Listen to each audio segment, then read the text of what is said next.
TCL news India, देश के नाम।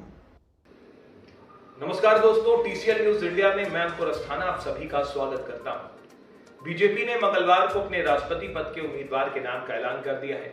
इसके लिए बीजेपी ने द्रौपदी मुर्मू का चुनाव किया है।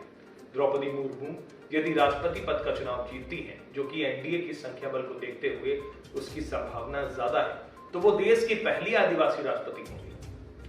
राष्ट्रपति पद के लिए चुनाव में राष्ट्रीय जनतांत्रिक गठबंधन राजग की प्रत्याशी द्रौपदी मुर्मू को राष्ट्रपति पद की उम्मीदवार बनाए जाने के बाद वो लगातार सुर्खियों में है। लेकिन आपको बता दें कि यहां तक पहुंचना द्रौपदी मुर्मू के लिए आसान रास्ता नहीं था।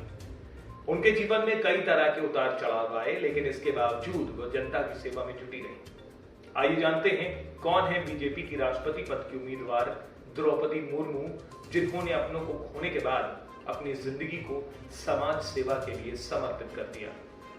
द्रौपदी मुर्मू का जन्म 20 जून 1958 को ओडिशा के मयूरगंज जिले के बैदपोसी गांव में हुआ। उनके पिता का नाम बिरांची नारायण टुड्डू है। वे आदिवासी जातीय समूह संथाल से संबंध रखती हैं। साल 2009 द्रौपदी मुर्मू के लिए जिंदगी का सबसे भयावह साल था, जब उनके पुत्र की रहस्यमय परिस्थितियों में मौत हो गई। अभी वो इस हादसे से उभरी भी नहीं थी कि 3 साल बाद 2012 में एक सड़क हादसे के कारण उनके दूसरे बेटे की भी मौत हो गई। जिंदगी में आए तूफान में द्रौपदी ने बड़े ही साहस के साथ मुकाबला किया, लेकिन प्रकृति को शायद कुछ और ही मंजूर था और इससे पहले हार्ट अटैक के चलते मुर्मू के पति का भी देहांत हो गया था। अपनों को खोने का दर्द वो सहन नहीं कर पाई और डिप्रेशन में चली। लेकिन कहते हैं ना कि हौसलों से उड़ान भरने वाला कभी हार नहीं मानता। इतना सब होने के बावजूद भी वो हिम्मत से डिप्रेशन के दौर को चीरती हुई आगे बढ़ी और डटी रही। अपने लक्ष्य के आगे वो उन्हें कुछ भी नहीं दिखाई दिया। लक्ष्य से पीछे वो नहीं हटी।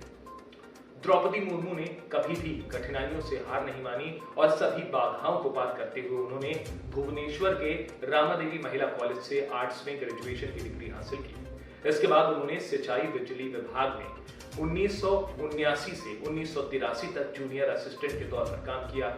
वर्ष 1994 से 1997 तक उन्होंने रायरंगपुर के Shri Aurobindo integral education centre में ऑनरेरी असिस्टेंट टीचर के तौर पर सेवाएं की। राजनीतिक सफर की बात करूं तो संथाल समुदाय में जन्मी द्रौपदी मुर्मू साल 1997 में ओडिशा के रायरंगपुर नगर पंचायत से एक पार्षद के रूप में उनकी राजनीतिक सफर की शुरुआत हुई। फिर वर्ष 2000 और 2004 में द्रौपदी मुर्मू बीजेपी के टिकट से रायरंगपुर सीट से विधायक चुनी गई थी।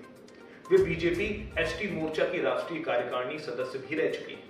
ओडिशा में बीजेडी और बीजेपी गठबंधन सरकार में द्रौपदी मंत्री रह चुकी हैं। उन्होंने मार्च 2000 से 2004 तक राज्य के वाणिज्य व परिवहन तथा मत्स्य और पशु संसाधन विकास विभाग के मंत्री के पद को भी संभाला। वर्ष 2007 में द्रौपदी को ओडिशा विधानसभा के best MLA of the year पुरस्कार से नवाजा गया। द्रौपदी मुर्मू झारखंड की एक ऐसी पहली राज्यपाल थी जिन्होंने वर्ष 2000 में इस राज्य के गठन के बाद 5 वर्ष का कार्यकाल पूरा किया। उन्होंने वर्ष 2015 से 2021 तक झारखंड के राज्यपाल का पद संभाला। द्रौपदी मुर्मू यदि राष्ट्रपति पद का चुनाव जीतती हैं, तो वो देश की पहली आदिवासी राष्ट्रपति होगी। ये इतिहास में पहली बार जीतने की स्थिति में ओडिशा राज्य से देश के शीर्ष पद तक पहुंचने वाली वे पहली शख्सियत होंगी। व्यक्तिगत जीवन की बात करूं तो द्रौपदी बचपन में गरीबी और अभावों के बीच जीती रही। ऐसी स्थिति में भी उन्होंने संघर्ष करते हुए ऊंचाइयों को छुआ और आज देश के सर्वोच्च पद पर पहुंचने की उनकी उम्मीद बहुत ही तीव्र गति से आगे बढ़ रही है। शिक्षा में भी उन्होंने ऐसा नहीं किया कि पढ़ाई बीच में छोड़ दी हो। उन्होंने बीए तक की शिक्षा हासिल की, जो उस दौर में एक अहम शिक्षा के तौर पर देखी जाती है। तो वो आज के युवाओं और महिलाओं और पूरे देशवासियों के लिए मिसाल है। इस खबर पर आपकी क्या राय है? वीडियो देखने के लिए आप सभी का धन्यवाद। और हाँ, ये कहना चाहूंगा कि अगर आपने अभी तक हमारे चैनल को सब्सक्राइब नहीं किया है तो ऐसी खबर देखने के लिए चैनल को सब्सक्राइब जरूर करें। धन्यवाद।